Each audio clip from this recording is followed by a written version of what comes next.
Você sabia que 55% das brasileiras desconhecem opções de preservação da fertilidade, como o congelamento de óvulos e embriões, por exemplo? Apesar de 88% conhecerem métodos contraceptivos, apenas 58% entendem algo sobre infertilidade e muitas só buscam informações tarde demais. Apenas 5% disseram que já conversaram com o seu médico sobre preservação ou tratamentos para infertilidade. Esses são dados de uma pesquisa inédita realizada com mulheres entre 25 e 45 anos. Hoje, as mulheres, seja pelo trabalho ou por uma escolha pessoal, estão adiando cada vez mais a maternidade. Mas, enquanto adiam esse sonho, muitas não cuidam da preservação de sua fertilidade. É urgente ampliar o diálogo sobre saúde feminina e planejamento reprodutivo. Eu recebo doutora Maria Augusta Bernardini, diretora médica da Merck para Brasil e América Latina, doutora Natália Ramos, líder da clínica Oia Care e ginecologista especialista em reprodução assistida, e Tayane Silva, consultora médica científica. Olá, sejam muito bem-vindas ao Toda Mulher. Primeiramente, gostaria de agradecer a participação e a disponibilidade de todas vocês para tratar desse tema tão importante e que, com esses dados, a gente percebe que é de muito desconhecimento das mulheres.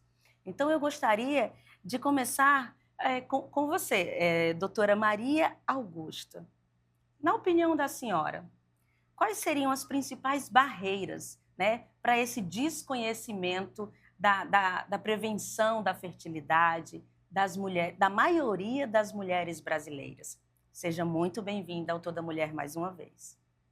Muito obrigada, Marieta. É um prazer estar aqui. Eu acho que esse é um tema que precisamos discutir cada vez mais, né? Não somente sobre a questão da fertilidade, mas do planejamento reprodutivo. E esses dados refletem aí uma combinação de fatores, né? Fatores culturais, sociais, estruturais da nossa sociedade que acabam contribuindo para esse desconhecimento sobre o tema, sobre a preservação da fertilidade nessas mulheres.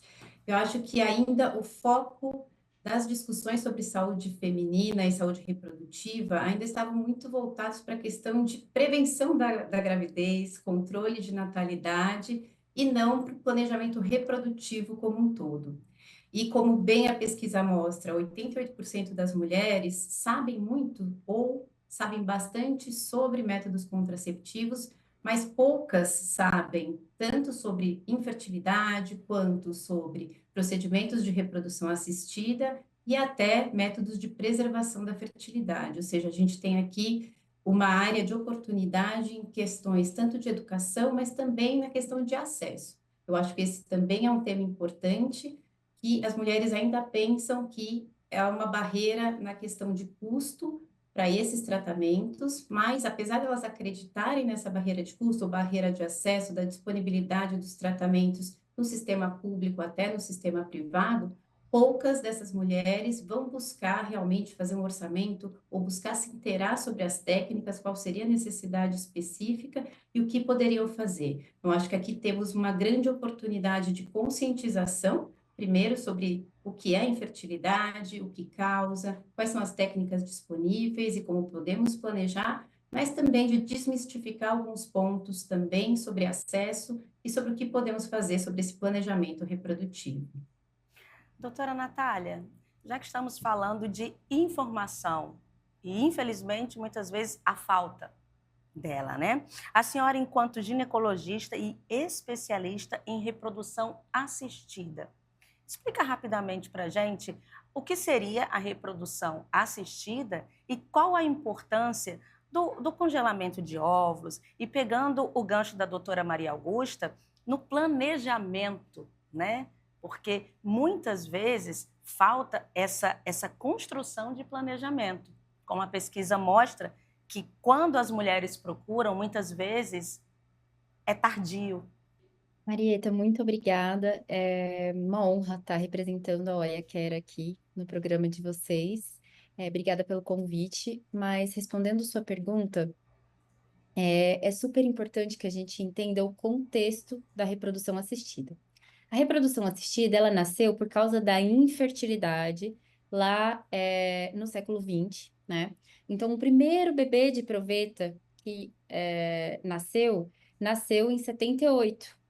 Então, essa foi a primeira fertilização in vitro que de fato nasceu. Hoje, essas técnicas elas evoluíram não só para o tratamento da infertilidade, mas também para isso que você está falando, que a doutora Maria Augusta também trouxe, que é o planejamento reprodutivo, e então a possibilidade da gente fazer a preservação da fertilidade. Voltando um pouquinho no porquê a gente não sabe ainda, esse assunto é tão conversado, eu acho que tem a ver com o fato da sociedade ela estar evoluindo de forma muito rápida, né? Então, antigamente, as mulheres elas não tinham tantas possibilidades, tantos caminhos dentro da sociedade, principalmente pensando aí em poder postergar a maternidade, em ter carreiras além do trabalho domiciliar, né? Então, com certeza, essa mudança do papel socioeconômico da mulher na sociedade está fazendo com que a gente pense nessas mudanças de forma mais acelerada, mas a falta de informação, como a doutora Maria Augusta falou, com certeza é um grande problema. Pensando na questão do congelamento de óvulos, o congelamento de óvulos ele é uma técnica que deixou de ser considerada experimental em 2013 pela Sociedade Americana de Medicina Reprodutiva. Então, nós estamos em 2025. Não tem tantos anos que essa técnica foi tão disseminada, né?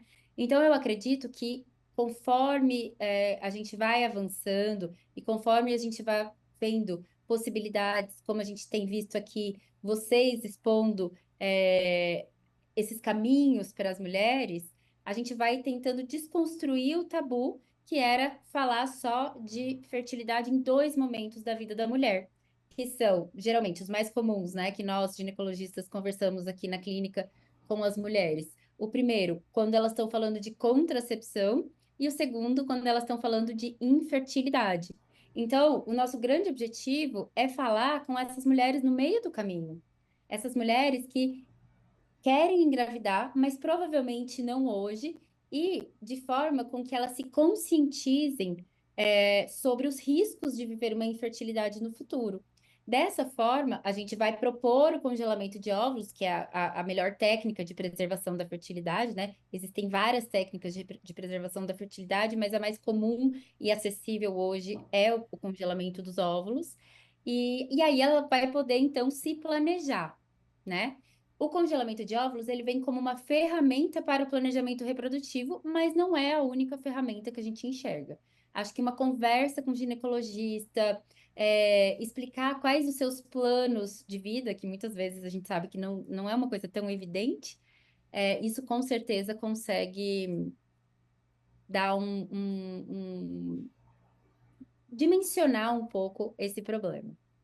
A pesquisa revela que apenas 5% das mulheres afirmaram que conversam ou já conversaram com seus ginecologistas sobre o assunto, ou seja, ainda é muito desconhecimento.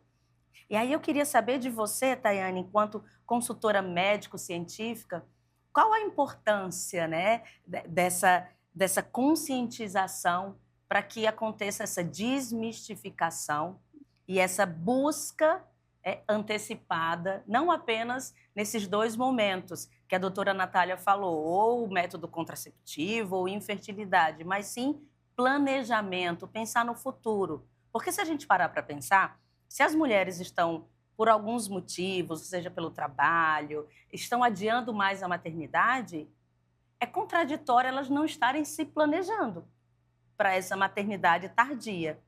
Concorda, Tayane? Seja bem-vinda mais uma vez Concordo. também. Obrigada, obrigada, Marieta. Obrigada pelo convite. É um prazer estar aqui falando sobre esse assunto que eu acho que é de extrema importância e pouquíssimo abordado ainda. Abordado de forma até meio ficcional, digamos assim, pela maior parte da população, né? Sem sombra de dúvidas, existe algum tipo de falta de interação entre o momento em que a mulher está e a informação que ela precisa ter. Então, nós temos realmente mulheres muito empoderadas, cada vez mais empresas e comunidades que valorizam o empoderamento feminino a tomar as rédeas da própria vida, as escolhas que quiser ter, inclusive se quer ou não ser mãe, mas nem sempre a informação chega nessa mesma velocidade. Trabalhar com isso, para mim, foi um privilégio, porque eu consegui ser uma paciente informada, uma dessas 5% das pacientes informadas, mas porque eu trabalho com isso. A primeira vez que eu conversei com o meu ginecologista, eu já tinha acesso à informação, eu tinha 28 anos, e quando eu questionei sobre o congelamento de óvulo, ele não sabia do que se tratava e me desencorajou a fazer. Então, infelizmente, essa é uma realidade que algumas brasileiras encontram ainda. A gente tem sim um problema, de conscientização dessa informação não vir diretamente do ginecologista na maior parte das vezes. E aí a paciente precisa ser informada por algum outro meio de comunicação ou por comunicação entre as amigas. Uma impressão que eu tenho muito é que o boca a boca, né? Você se sentar com as suas amigas, conversar sobre isso, falar da experiência que você teve ajuda muito nesse sentido, principalmente porque esses dois momentos que a doutora Natália trouxe, né, são dois momentos em que a mulher, eles são complexos porque no primeiro a mulher pode escolher a contracepção, mas quando a gente fala de infertilidade, muitas vezes ela não pode mais escolher, ela não pode mais ter. E uma coisa é eu poder escolher se eu quero ou não ser mãe, uma coisa é me informarem aos 35, 38, 40 anos que eu não posso mais ser mãe e não tem mais o que ser feito, e talvez se eu tivesse recebido essa informação antes, eu pudesse ter cuidado com mais carinho. Então, com certeza, esse debate ele é super importante. Ô, Tayane, uma coisa me chamou a atenção. 5%, vou repetir porque esse dado me alarmou muito, apenas 5% das mulheres afirmam que conversaram. E aí você falou que teve essa informação não por vias médicas, e quando você foi falar com o seu ginecologista, além dele não te passar a informação, ele te desencorajou. Então, a minha reflexão falta também essa via de mão dupla por falta da medicina, dos profissionais, porque mulheres, eu percebo, eu já estou com mais de 40, mas não vem ao caso. Mas a gente percebe que anualmente as mulheres vão fazer seus preventivos, vão fazer mamografia, então elas têm essa rotina. E isso não chega para elas no ginecologista. É uma dicotomia muito. É uma conta que não fecha. Perfeito, Marieta. Talvez a doutora Natália possa falar até um pouco melhor sobre isso, até por ter mais contato com os ginecologistas, mas é exatamente isso. A população feminina, de uma forma geral, é bastante educada quanto à prevenção, né? Então, costuma ir uma vez por ano fazer os exames preventivos, Papa Nicolau, ultrassom de mama, depois dos 40, a mamografia, enfim, a gente teve essa educação bem definida pelo sistema público, enfim, pela saúde pela saúde reprodutiva feminina de uma forma geral. Mas os médicos que atendem essas pacientes, eles não tiveram um ensinamento sobre o planejamento familiar e aí sim a preservação da fertilidade dessas pacientes. Isso tem um pouco a ver, a minha opinião, né? Isso tem um pouco a ver com o que a própria doutora Natália trouxe do pouco tempo em que a reprodução está aí muito bem definida, né? Então, 2013, faz 12 anos que o congelamento de óvulos está aprovado, pode ser feito sem ser de uma forma experimental. Tem muito médico que foi formado antes disso e que talvez não tinha na graduação essa possibilidade. Mas sim, existe ainda um bom caminho que nós temos na educação, não só da população, mas também da comunidade médica, para que essa informação chegue de forma ativa à paciente, né? Então, não só quando a paciente perguntar para ele sobre isso, porque ela viu que alguma pessoa famosa fez, ou porque ela leu o jornal e entendeu esse dado de 5%, falou, opa, eu também faço parte desses 95%, eu não sei do que eles estão falando. Mas sim da comunidade médica também trazer esse assunto para ela, nem que seja, olha, já pensou sobre isso? Pretende ter filhos? Vamos conversar? Então, doutora Natália, talvez seja desproporcional esse desenvolvimento que a senhora comentou da questão da mulher, do empoderamento feminino, do adiamento da maternidade, dessas questões que vão evoluindo com a chegada da informação, das possibilidades de preservação, de fertilidade, de preservação da saúde feminina. E aí, Tayane, você tocou num ponto que eu ia falar. Por exemplo, recentemente tivemos a notícia da atriz Dani Calabresa, aos 43 anos, grávida. Mas ela teve seus óvulos congelados e ela fala dessa importância. Então, isso também pode ser uma sementinha para que esse assunto seja fomentado, mais discutido e mais desmistificado, na opinião de vocês? Marieta, eu acho que sim, é muito importante que cada vez mais isso se discuta publicamente, e exemplos são muito bem-vindos, né? Exemplos bem-sucedidos de quem fez esse planejamento reprodutivo de uma maneira adequada e podendo optar de uma maneira consciente pelo seu futuro. E eu acho que os dados da pesquisa mostram muito bem, reforçando o que a doutora Natália traz, e entre as prioridades das mulheres hoje estão, sim, conquista de patrimônio, carreira. Em terceiro lugar, cuidar da saúde. Mas quando a gente fala de prioridade em termos de planejamento reprodutivo, isso cai lá para baixo, está em oitavo, nono lugar. As mulheres hoje não estão vendo cuidar da saúde, que é uma prioridade para elas, como também parte disso ser cuidar do seu planejamento reprodutivo. É muito da saúde é vinculada a isso que a gente conversou, ainda a contracepção e tratamento, infertilidade, mas não nesse contexto de planejamento. Então, a gente tem aí um espaço bem grande e exemplos assim, e essas discussões são muito bem-vindas para ampliar esse conhecimento e para desmistificar sobre as técnicas e as possibilidades que as mulheres têm hoje. Doutora Natália, pode falar, pode falar. Desculpa, eu só queria acrescentar que eu acho que a sua colocação foi muito, muito boa, muito perspicaz, porque até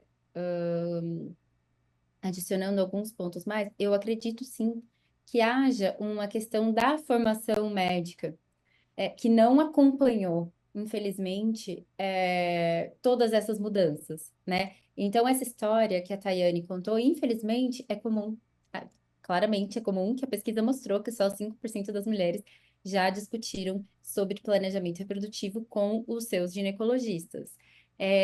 Então, eu acho que tem alguns avanços que acaba que as mulheres vão fazer os médicos saírem da zona de conforto e começarem a abordar esses assuntos, tá? Eu, como ginecologista, como eu sou muito especialista, né? Acaba que muitas vezes eu não atendo essa parte tanto de prevenção e essas consultas de rotina que a gente vê que tem, que a gente vai uma vez no ginecologista por ano para fazer, como a Tayane trouxe, todas as prevenções contra câncer. Então, aqui na OI, a gente sempre diz que encontrar um ginecologista é uma oportunidade para a gente discutir sobre pontos além da prevenção do câncer, né?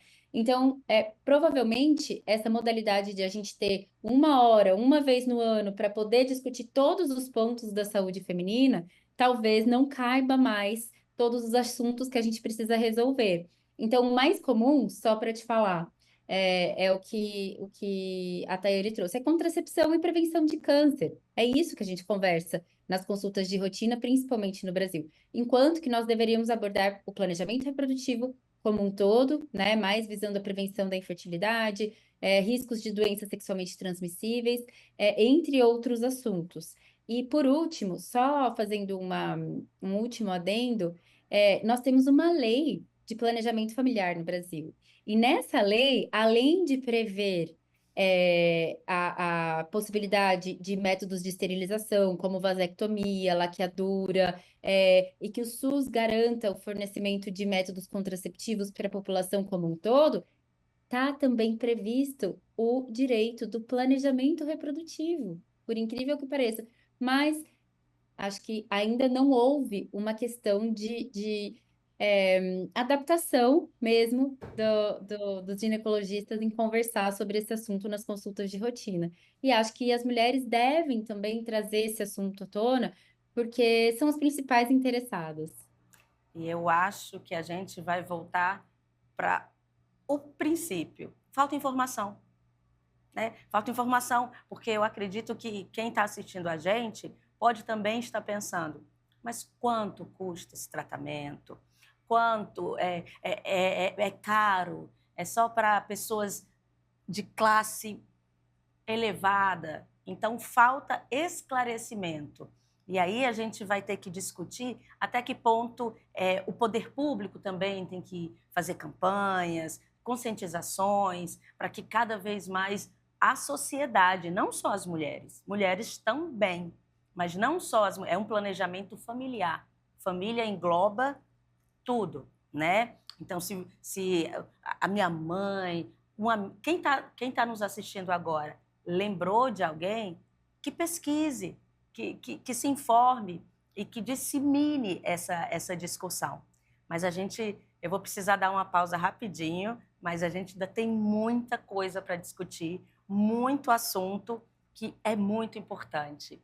O Toda Mulher vai para aquela pequena pausa e eu sei que você não vai sair daí, pois estamos conversando sobre um tema super importante, preservação da fertilidade. A gente volta já.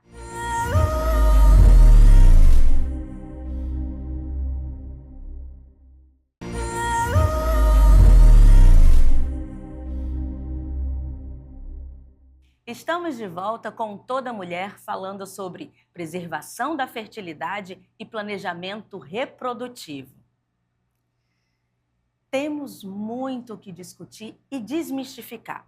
Uma coisa que me chamou a atenção, doutora Maria Augusta, é que a pesquisa aponta que fatores como alto custo e falta de acesso, que foi citado também pela Tayane e pela doutora Natália, causam impacto nesse recebimento de informação nas consultas diárias, seja pela classe médica e pelas mulheres de não procurarem. Como a senhora avalia? Eu acho que a pesquisa reflete isso muito bem, né?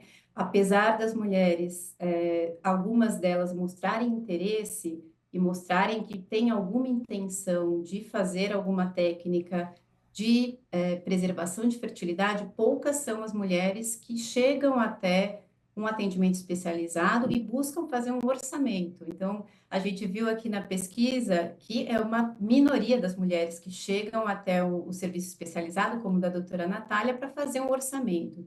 E a questão de custo é sim um grande tabu, mas é importante entender que, a depender da técnica a ser utilizada, a depender se é uma preservação de fertilidade ou se é um tratamento de infertilidade, as técnicas são muito variadas, com diferentes custos. Isso é importante que as mulheres entendam que esse tratamento, essa abordagem é muito individualizada. Então, não dá para a gente falar que tudo é um procedimento de alto custo, sendo que podem ter tratamentos aqui que a gente fala de baixa complexidade, até tratamento, sim, de alta complexidade. Então, vale também desmistificar que, dentre as técnicas, a gente tem oportunidades aí, tanto de baixa quanto alta complexidade, e que também a gente tem um desconhecimento muito grande sobre a própria legislação sobre o tema, sobre reprodução assistida que a gente tem no Brasil. Só 77% das mulheres não sabem que a gente tem uma legislação sobre o tema, tratando de reprodução assistida. Então, é muito importante que a gente informe e que a gente dissemine isso, não somente trazendo essa questão do acesso no sistema público, mas acho que também trazer essa questão no sistema privado e também o papel que a gente tem das empresas privadas hoje, tanto na questão de conscientização, mas também de oferecer opções para as mulheres de planejamento reprodutivo, principalmente essas mulheres em idade reprodutiva que estão focando na carreira. Isso hoje já acontece em grandes empresas, como, por exemplo, a Merck, dando suporte a essas mulheres que querem, sim, realizar um planejamento adequado. Então, acho que são vários fatores, mas que a gente precisa realmente dar informação para empoderar essas mulheres e desmistificar essa questão do custo e do acesso. Doutora Natália, de que forma a OIA ela trabalha, na democratização, né, da informação para as mulheres através da reprodução assistida? Marieta, essa pergunta é excelente. É, nós temos dois polos, né? O polo da gente fazer o planejamento reprodutivo, da gente conhecer a reserva ovariana, até o polo do congelamento de óvulos, ou, como a doutora Maria Augusta falou, um tratamento de alta complexidade, como uma fertilização in vitro. Muitas mulheres estão aqui. E muitas mulheres, elas não sabem por onde começar. Elas ficam completamente perdidas, no tipo, vou trazer o exemplo da Tayane, que ela dividiu. Então, eu fui num ginecologista, o ginecologista não falou sobre esse assunto comigo, eu gostaria de entender mais, mas eu não tô pronta para ir numa clínica de congelamento de óvulos, isso é estranho, isso me assusta. O que que a gente faz? A gente, na OIA, tem um serviço que chama Descoberta da Fertilidade, que a gente é uma consulta de aconselhamento reprodutivo totalmente online e que a gente usa a dosagem do hormônio antimileriano, que é um hormônio que vai avaliar como é a reserva ovariana da mulher, como está nesse momento, e aí, com base nisso, a gente já vai dar algumas possibilidades para essa mulher. Se ela está no melhor momento da vida dela para fazer o congelamento, ou se ela pode esperar mais um ano, mas ela já entra nesse planejamento, não só para ela, eventualmente, algum dia congelar os óvulos, mas para ela entender como está o famoso estoque de óvulos dela, tá? Porque nós, diferentes dos homens, as mulheres, elas nascem com um estoque de óvulos que é finito. Ele diminui tanto em quantidade, mas principalmente em qualidade. Então, quando a mulher ela tem a consciência e o aconselhamento de um profissional especializado, de como ela está nessa linha do tempo, ela consegue tomar decisões conscientes, como, por exemplo, fazer um congelamento de óvulos, ou não vamos fazer o congelamento de óvulos nesse momento, você pode se planejar, você pode fazer como a gente se prepara para um carro, para uma faculdade, se organizar financeiramente e é, fazer o congelamento no momento mais propício, tudo bem? Então, a gente tem essa visão de que a gente precisa assistir a mulher desde que ela é jovem, e isso não necessariamente significa que ela vai congelar os óvulos ali naquele momento. Então, começar entendendo como está a reserva ovariana dela, através da dosagem desse hormônio, que é um exame que a gente dosa no sangue, que é o AMH, com certeza é um lugar para a gente começar a entender para onde vai o nosso planejamento reprodutivo.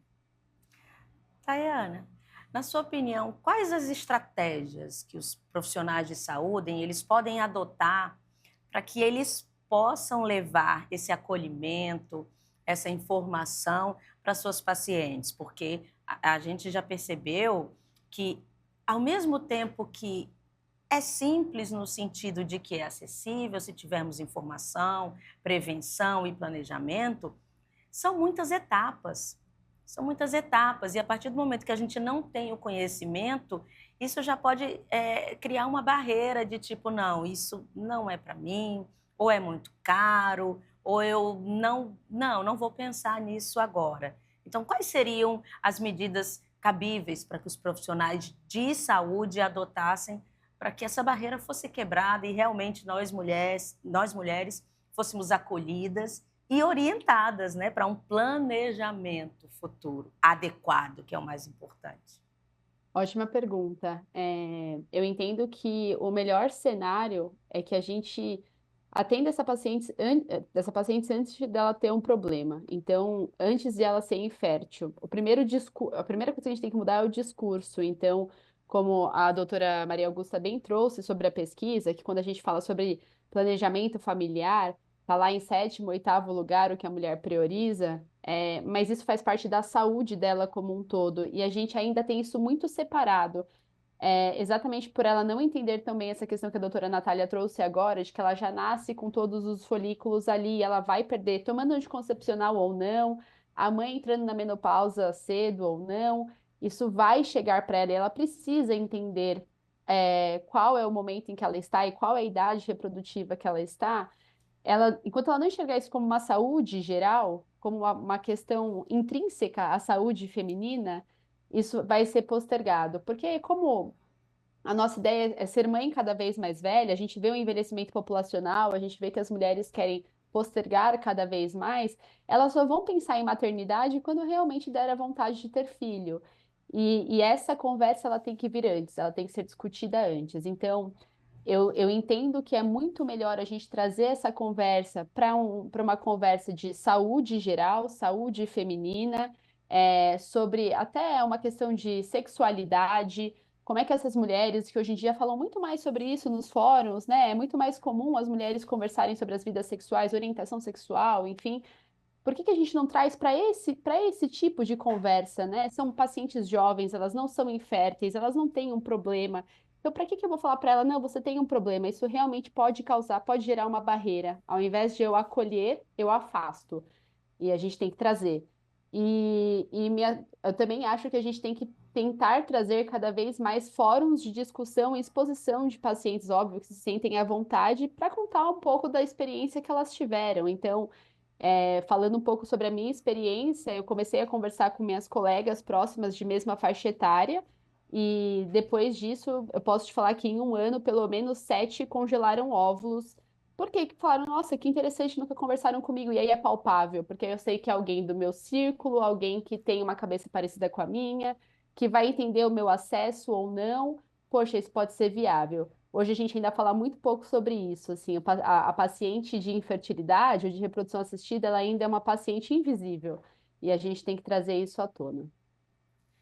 Doutora Maria Augusta, a senhora falou sobre ainda também o desconhecimento de leis, de legislação que garantem, que informam sobre o tema. Nós estamos na TV Alerj, né, numa TV de uma casa legislativa.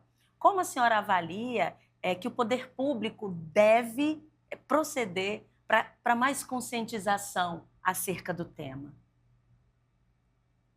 Meu marido, o poder público aqui tem um papel realmente essencial, iniciando aí pela própria conscientização da saúde feminina, passando por temas como o que a gente conversou, de preservação da fertilidade, não só evitar câncer, mas saúde feminina de uma forma mais ampla, isso através de principalmente campanhas educativas, ensinar quais são os fatores que podem impactar na capacidade reprodutiva? E aqui a gente falou muito das mulheres, mas também dos homens. Eu acho que é importante a gente trazer isso dentro dessa conversa de planejamento reprodutivo e de planejamento familiar. Eu acho que o segundo ponto é que a gente necessita, sim, em especial o poder público, integrar esse tema de fertilidade dentro dos programas de saúde pública. Hoje a gente tem essas políticas que estão em andamento, projetos de lei, mas é muito importante que a gente traga essa discussão para a sociedade e que todos possam contribuir com essa discussão.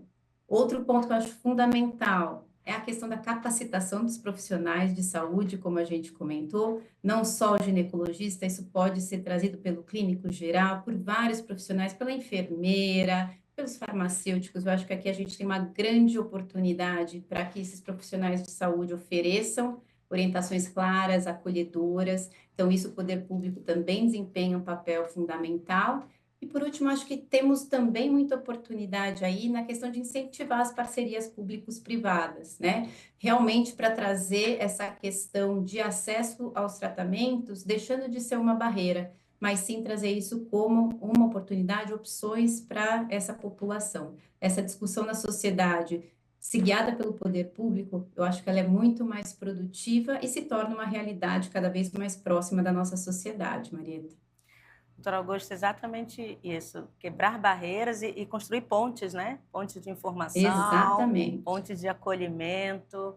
Eu acho que esse é o objetivo do nosso debate e acredito que da luta de vocês, do trabalho incrível que vocês realizam para disseminar, para democratizar essas informações tão fundamentais. Doutora Natália, estamos falando de reprodução feminina, saúde feminina, prevenção de fertilidade. Por que a senhora ainda acha que nas pacientes de tratamento oncológico, isso também ainda é muito desconhecido. Marieta, esse assunto também é fundamental. Bom, a preservação oncológica da fertilidade, ela é uma ferramenta incrível para conseguir manter a qualidade de vida dessa mulher que vai se curar, provavelmente, do câncer. Então, não são todos os tipos de câncer que permitem que a gente faça uma preservação antes de iniciar os tratamentos gonadotóxicos, ou seja, os tratamentos que são, que têm uma questão irreversível para os ovários ou para os testículos, porque para os homens também afeta a fertilidade masculina. Bom, alguns tipos de câncer, como por exemplo, uma leucemia aguda, um linfoma já um pouco avançado, eles não vão permitir que a gente faça a preservação antes de começar a quimioterapia. Então, para vocês entenderem, tem alguns casos de leucemia que você diagnostica no dia seguinte começa a quimioterapia, e pensando na saúde dessa mulher, ou desse homem, principalmente da mulher, porque o homem é mais fácil a gente fazer a preservação do sêmen, mas a gente não fica ali com 2 semanas de tratamento para preservar a fertilidade feminina. Bom, ainda assim, nos últimos anos, os oncologistas nos Estados Unidos, eles começaram a ser processados se eles não oferecessem para os casos que eram possível fazer a preservação da fertilidade antes do início da quimioterapia.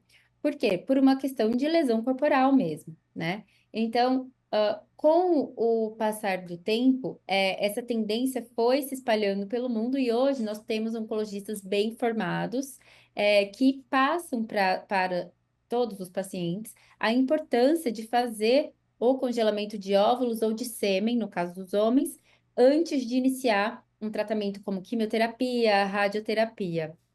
E aí, essa pessoa pode, então, fazer o tratamento para fazer a coleta de óvulos. Algumas perguntas frequentes que vêm quando essas mulheres vão fazer o congelamento, por exemplo, antes de começar um tratamento para câncer de mama.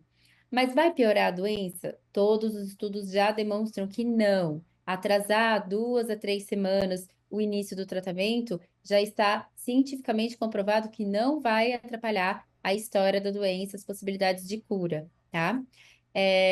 Além disso, hoje, o Sistema Único de Saúde, o SUS, ele prevê, sim, que nesses casos, as mulheres possam fazer o congelamento de óvulos pelo SUS. A grande questão é que, infelizmente, isso não está disponível em todo o Brasil, e dependendo de onde essa pessoa vai ser tratada, ela não consegue fazer isso pelo Sistema Único de Saúde.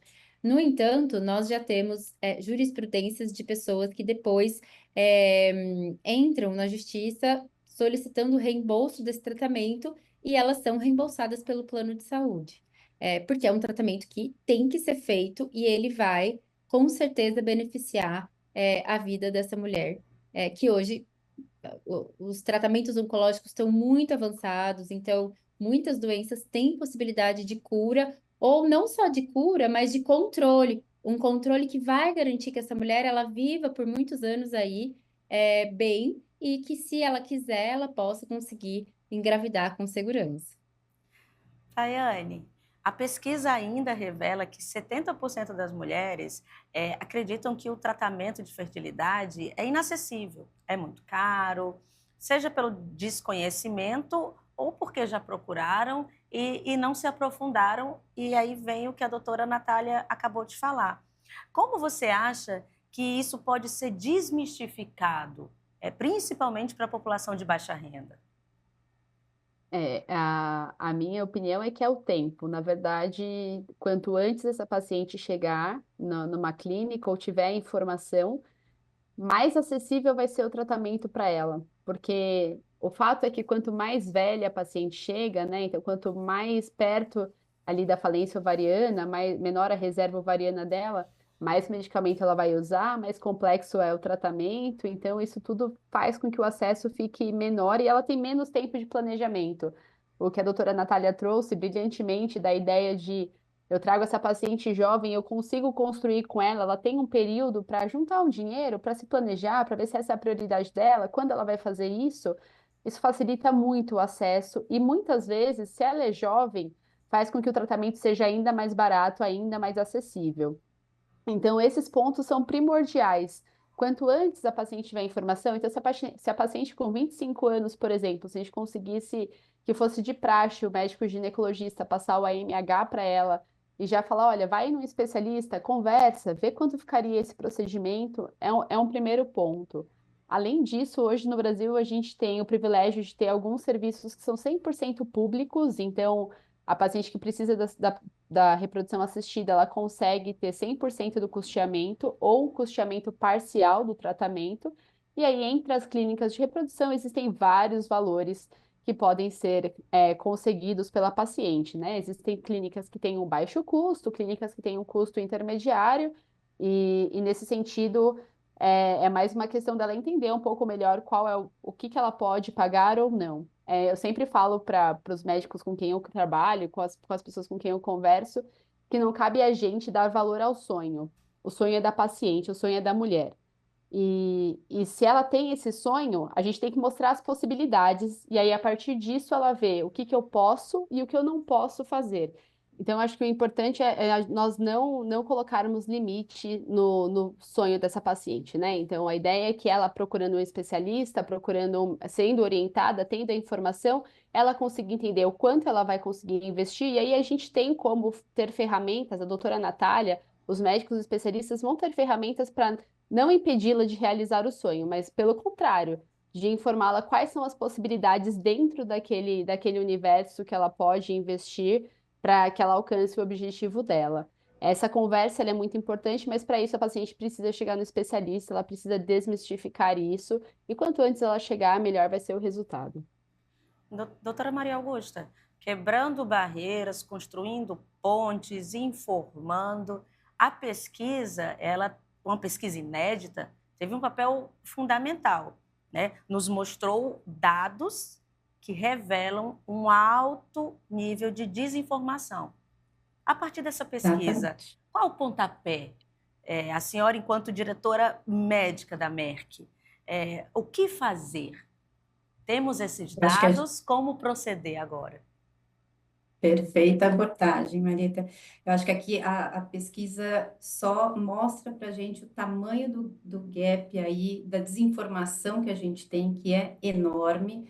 E aqui a gente vê o papel que todos os membros da sociedade podem ter em relação ao ponto fundamental que a gente discutiu, a informação e a educação, em todos os aspectos, tanto da sociedade em geral sobre o tema, mas também na questão de capacitação e educação dos profissionais de saúde no tema. E aqui eu vejo grandes oportunidades em todos os setores, nas empresas privadas de discutir o tema, empresas de saúde, indústrias farmacêuticas, clínicas de reprodução, a gente levar esse tema para ser discutido cada vez mais e trazer fontes fidedignas, fontes confiáveis dessas informações que a gente está trazendo aqui, para que as mulheres possam realmente se empoderar através da informação. E a partir daí trabalhar também toda essa questão de acesso, entender o que pode evoluir nas nossas políticas públicas, nas nossas políticas privadas e como a gente pode demonstrar que sim, esse sonho é possível.